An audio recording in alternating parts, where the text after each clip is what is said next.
from DeSpread, blockchain ecosystem builder in Korea, and one of the partner of Rockhaber crypto hedge fund. So glad to meet you all. I would like to discuss how to build Web3 games and how to go to crypto market. In last year and early this year, Web3 game was really hot topic. So lots of Web2 game company began to launch their product, and Web3 market has grown tremendously as metaverse and NFT are attracted. But we couldn't find well-made Web3 game in this market yet, and I have still questions on how to make sustainable tokenomics. So I think Web2 company can build a well-made Web3 game, but they don't have idea on how to make tokenomics and how to launch NFT and go to crypto market. So in this session, we are going to talk about the veteran Web3 game players who launched it for 2 years, 3 years already. So glad to meet you all. Please introduce yourself briefly. From Han. Hello. Hello, my name is Han. It's an honor and pleasure to share the stage with some of the most distinguished members of our industry. I'm currently leading business at Node Games, which is the team behind game League of Kingdoms. Founded in 2019, we as one of the pioneers in the blockchain gaming space, we've been focused on building entertainment-focused blockchain games. Currently, League of Kingdoms is the first blockchain-based MMO strategy games. The game has been around 2 years, and we are loved by hundreds and hundreds of thousands of users across the world. Thank you. Hi everyone, I'm Kijun, co-founder and co-CEO of Planetarium, which is a community-driven Web3 game company, and we build, support, and publish community-first games that have components of decentralization, open source, or community governance or ownership built within them. Hi, I'm Sam, Head of Business at PlayDapp. As an overview, in summary, we help traditional Web2 content-based gaming and entertainment companies transition into the Web3 space by facilitating a blockchain, SDK, and an NFT marketplace. So we help existing content add on layers of blockchain elements such as NFTs and interoperability, and that is basically what our business is built on. Thank you. Yeah, thank you for introducing. So let's move to the first questions. So could you share your specific user traction on specific region or something surprised you? And what country are you focusing on this day? Sure. Okay. So, just like many other crypto games, League of Kingdoms started as a global project from the day one. We started with only a handful of users, like 800 or so, mostly from a crypto Telegram group. After that, for 2 years, we have grown that up to more than 100,000 users playing actively every day. And if we look into under the hood of the data user base breakdown, we can see interestingly our users are coming from all over the world. Our top 5 geographies right now are US, Philippines, Brazil, and China and Iran, effectively covering most of the important regions around the world. And then moving forward, actually, for our game, we are focusing on expanding into the MENA region, the Middle Eastern region, and we're going to be launching our first fully localized version in the next couple of weeks.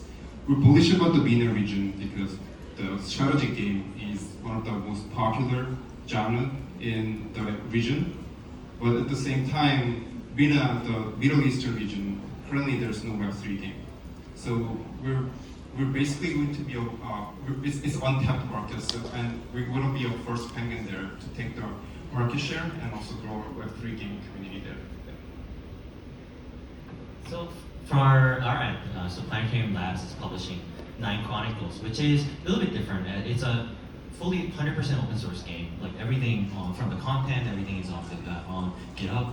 And also the game itself runs fully on chain, meaning that we don't run any servers. The game itself runs entirely on chain. Users can fork, do whatever they want. And I think, so for us, we also started as a handful of users, similar to League of Kingdoms. Right now we have about 15,000 users playing on chain daily actively, which is probably the most popular full chain game out there. So we've been growing quarter after quarter, which has been really interesting development from our part. From our end, like our users come globally, but we are trying to actually expand from not just like gamers, but we're releasing a PFP NFT project called DCC in order to market our games to the wider NFT collecting audience. When you hold DCC NFT, which is based on Nine Chronicles mythology and IP, you are becoming a part of this like mysterious infiltrator guild among all the different metaverses. But at the same time, because Nine Chronicles itself is an open source project, you can actually go and build new games, new experiences on top of your PFPs and all these distributed experience. So we're basically expanding not to a specific market or audience, not to a specific market, but to an already developed audience that really wants to own and become part of this community of players and ecosystems. For us, one of the interesting factors that we found out during our live service was we basically started off just operating a commercial service of a mobile role-playing game on Google App Store. So it was just a non-blockchain content, your average day-to-day role-playing game that you can find at any store. But the main audience there was the developed markets, such as the US, Europe, Asia. More specifically, a lot of people come from Korea because they love role-playing games in Korea. But as soon as we used our SDK to transition into a blockchain service, we found a whole new audience coming from a lot of emerging markets such as the Philippines, Indonesia, Latin America, even from Africa. But most of these emerging markets such as Southeast Asia were, in traditional sense, not really monetizable markets in the sense that the audience there, not even 30% have actual bank accounts within that territory itself. So it's very difficult to secure any form of payment methods in order to actually pay for any gaming activities in general. So it was sort of a market left out of the core audience group. But crypto enables a lot of these emerging markets, even if you just have a mobile device, you can latch onto any of the central exchanges or nexus and actually perform payments and basically pay for the enjoyment of the gaming experience in itself. And that was, I think, something that we really were surprised about in the sense the existing developed country gamers and newfound customer base have been one of our foundations for the tiers within the community itself. Yeah. Personally, I'm really impressed that Axie and X-Stepan were popular in different areas. Axie Infinity were popular in Southeast Asia, like Philippines and Vietnam, who people are willing to play to earn, whereas Stepan were in advanced countries like Korea, Japan, Russia. So we can find out that there are different users who want to play to earn or move to earn. So we should think about how we need to target or find the users in Web3 game. Yeah. And the next question is, each of your games has a different genre. League of Kingdoms is a 4x4 stretch game, and then Nine Chronicles is an RPG game, and PlayDapp has released a variety of casual games so far. In addition, many other teams are trying to build blockchain games and various genres and structuring token and tokenomics as an experiment. So what do you think about the best genre with the blockchain? It's really difficult. I think so. So I'll go first. Okay. So I think so I may be biased, but I think in general, I agree to the thesis that like the genre isn't that much of importance for Web3 than Web2. But I think that strategy game actually plays is really a good fit for metaverse and blockchain-based games, because these MMO strategy games specifically is in and of itself is a social infrastructure, and also it's about really competing for digital territories, which we sometimes call metaverse today. And also there is a lot of like multifaceted kind of elements that are blended in the game, which is economic, like politics, and also diplomatic and social. All of these elements are pretty endemic in the gameplay itself. So I think to break down some of these elements, so basically in order for a game player to start playing MMO strategy games, they are strongly advised to join or start an alliance. An alliance is actually a group and organization consists of different individuals, and that actually invites needs for politics and diplomacy. And number two is that because the game is all about competing for a limited number of territories with a limited amount of resources that they're in. So the importance of these digital territories and spaces are more essential than any other genres out there. And lastly, so these limited territories and limited resources actually create constraints, and that constraints foster economies within the game. And all of this combined with the blockchain integrated in there, I think there is so much potential that we can unlock. And we're really excited and interested to see how, as we add more Web3 features into the game, how this social infrastructure will play out in the future. Yeah, I think Tom really summarized it a lot, and I think because we are using blockchain infrastructure, so we are talking about assets, economies, all these things. I think genre does matter a bit, but from one standpoint, I think you can build meta layers on top of existing genres, or almost any genres. For example, League of Legends. League of Legends, StarCraft, they all have leagues where you accrue league points, and these are like meta level players, and where I guess value accrues outside of the main gameplay itself. But like a lot of these elements can be kept on blockchain and actually start mattering a lot in terms of trading or other activities. So I feel like genre probably does matter, but in terms of how much integration you want to do, I do think that most genres are applicable if you have other meta elements that can be played with. Yeah, I don't think genre itself is a critical aspect in considering what kind of niche that you want to enter into. But it does help a lot in the sense that, for example, if it's an ad-based, hyper-casual game, it's very difficult to make people watch advertising 10 times in a row, so you can increase revenue 10 times. So basically, the more engaging and more in-depth and, the more time-consuming the content is, what the actual reward systems for some of these blockchain experiences provide is a reward for your investment into the game, in terms of financial investment and also time-consuming in the game context. So basically, if you can actually have a much more engaging game where you could actually have a much more upside in terms of potential revenue, I think it's easier to actually give some of that back to the gamers for the activities within the game. Yeah, thank you for sharing your insight on the journey. So I'm gonna ask one question for one project.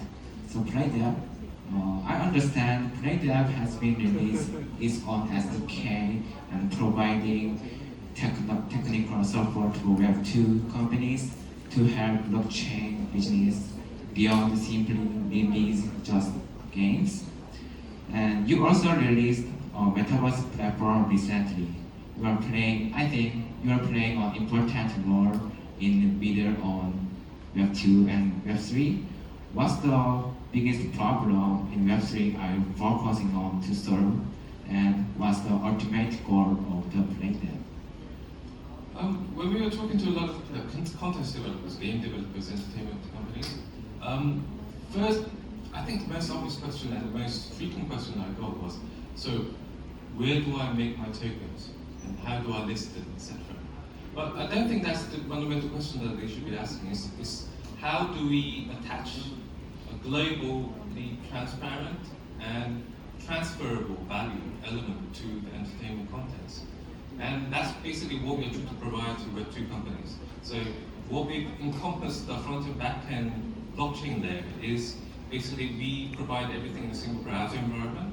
There's no extensions, there's no apps you need to install. So basically the end user, even if it's the first time they come to the browser environment, input their email, password, and then they'll go wallet. And they can mint game items and etc. onto the same browser environment. They can trade on a global scale, and they can actually take those NFTs and entertainment values back into the content itself. So I think trying to figure out what kind of benefits or additional fun or entertainment your audience can generate from such a user flow is the question that basically developers should be asking. And that's basically our mission, to help these rich contents available on Google App Store and App Store transition some of the elements into the blockchain space through NFT utilization. Yeah, nice. I think you are really important stuff on infra for Web2 users for Web2 games. Yeah, so in next Planetarium, you are building a decentralized open source gaming engine. It seems game players and communities are very important. So how do you interact and build relationship with community and grow users and the ecosystem? Yeah, I think this is like a really important question. Also because the way you interact and build communities versus like Web 2 versus Web 3 is also a little bit different. But I think for Web 3 and for how we do, I think we do think ethos is really important. Meaning that like players are not just playing and consuming content; they're creating things for your ecosystem. So like, why should they do it? Like, what are you actually supporting? Like what is the value proposition of not just earning, but like what does your ecosystem stand for? And I think for Nine Chronicles and for Planetarium and Live Planet, what they stand for is we believe in open source gaming. We believe that games can be decentralized, and the network itself doesn't need servers. It can run on blockchain, and there are many creative things that players can do. So even from the very beginning, it's hard, right? Like the experience can be crappy, but people stood by us, and a lot of people joined and started playing the game and started building things for the game. And I think the second step is like you do want to identify the really important people, the influencers and the builders inside the game, and just support them fully. Meaning that like if they need anything, like financially too, but also developer support. If they need moral support, if you need to sit down and build some time among them to build a sense of camaraderie, you definitely go and do that. And then thirdly, you try to make that replicatable by like people come and look at the other people in the community and they decide, hey, like I can do this too, and then pick it up and start making a movement out of it. And I think one last thing was that, hey, like I think actually it's important not to take it personal. In many cases, like members of the community you engage with, and they're like you start thinking of them like, hey, they should be doing this or they should be doing that, but obviously like they don't have to do anything, right? Like they're just a member of the community here for the ride and in order to enjoy themselves. So like they come and leave, and I think in the beginning we tended to take it personally, meaning that like, hey, like why are they going? Did we do something wrong? But yeah, I think it's all part of the natural cycle. So you build a funnel and you focus on the individual members and you try to like really help them to do what they're passionate with. And I think you try to hope for the best. Yeah, thank you for answering. So next, I wanna ask to League of Kingdoms. Personally, I think League of Kingdoms is a great case for launching tokens and in-game asset NFT while launching product and first to the market and making user attractions and revenue. Can you share some advice or cautions for developers who are currently building Web3 game? Sure. I think all of us here have product, so kind of we're in the same kind of built, I guess, same strategy we took. And I don't think this, like, our approach is the best practice or a secret sauce to kind of making a successful, Web3 game. But I think ours is fundamentally a robust one. So what I mean by that, so our premise for really kind of building the blockchain games have been always that gaming, whether it's Web 2 or Web 3, needs to be a subset of gaming as entertainment. So we wanted to build a game that's fun, and we wanted to first make the game fun, and then think about anything else thereafter. And even though there's many other options out there, but I think in our experience, we actually realized there are a number of benefits to it. So basically, by having a product upfront, we were able to acquire users and bootstrap them so that we can always have this community that we can offer new contents and new features to, and also NFTs. And number two is that we can be more flexible because not bounded by any blockchain network or any tokens or any ecosystem.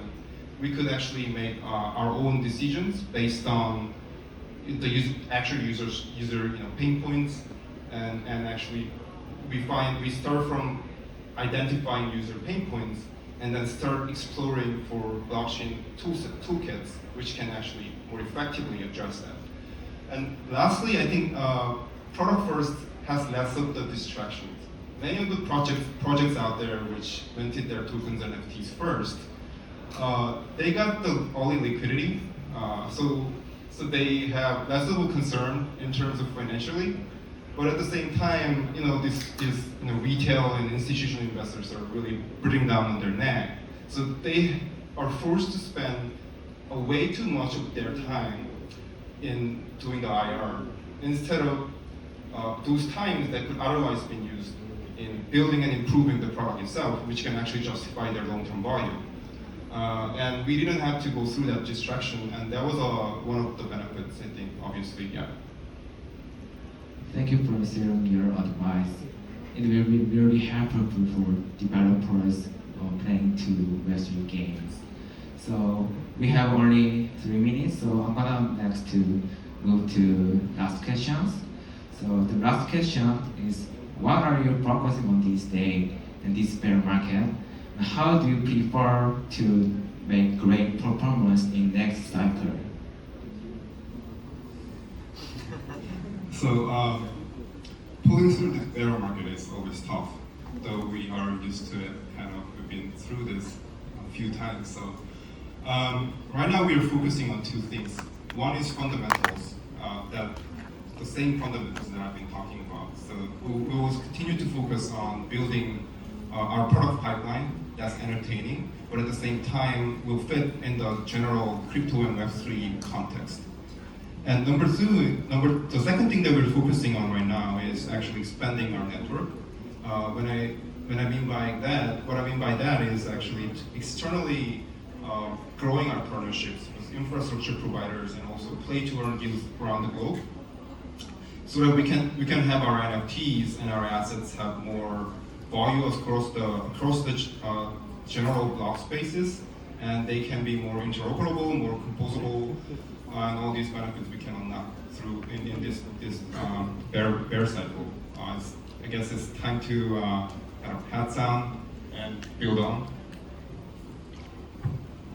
I think it's kind of interesting because I think all of us got started on the 2018, 2019 bear cycle. So it's really nothing new. But I think for us, like, we're really in the very beginning, early in the cycle. This is our 4th year, right?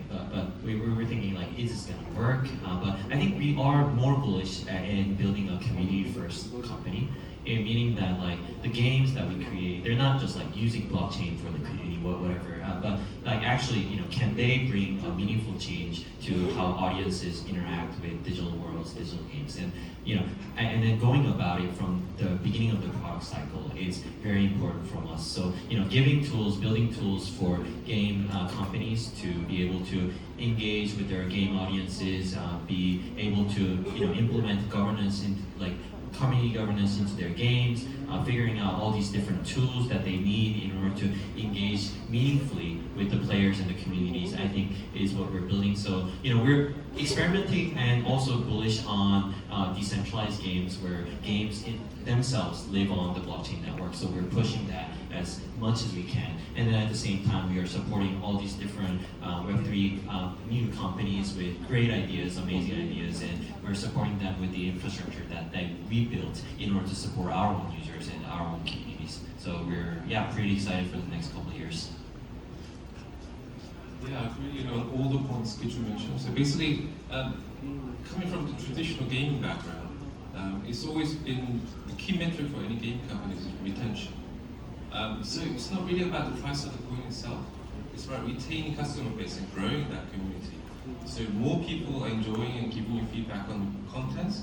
And I think at the end of the day, what's keeping your customer base or your community base within the entertainment itself is the quality of the entertainment. So, for example, the Web3 wording itself and the token price doesn't really benefit anybody if it's not providing utility value back to the end user. So we are, even if we like Web3 gaming companies or Web3 platforms, we're always fighting with Web2 companies and we're always fighting with entertainment platforms.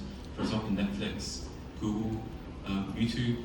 So basically, it's all about the content itself, and that I think that should be at the forefront and the most important questions that any company should be trying to solve, not necessarily the token price. Thank you for answering, guys. I think this is great time to build, and always the winner is next cycle is who survive and build in the bear market. Yeah, now it's done all questions I prepared. So this session would be great help for Web2 gaming companies planning to release their Web3 games. Thank you for guys. It's really nice to chat. Thank you. Thank you, Jason.